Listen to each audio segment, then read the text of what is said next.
Why are COVID-19 vaccine booster shots necessary? Medical researchers have been monitoring how long protection from COVID-19 vaccines remains high. Ko hae uhinga au fiema oi e huhu pusitā. O siofi e kau whakatatolo whakawhaito o ai tolo ngai mālohi e huhu ke ne whakahoko e whatongia malu'i.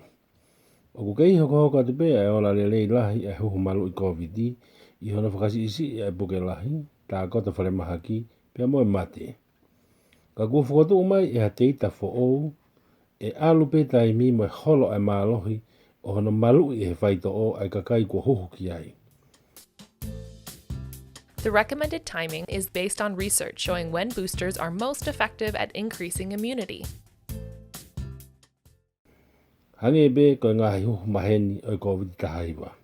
Ko iai, o fie mau, hato ngahi fo I huhu lo lahi pe pusitā ke ne whapapau e ke I hoko atu pe ai whiwheka a hono malu'i o te wataha kua huhu malu'i I helere lo loa.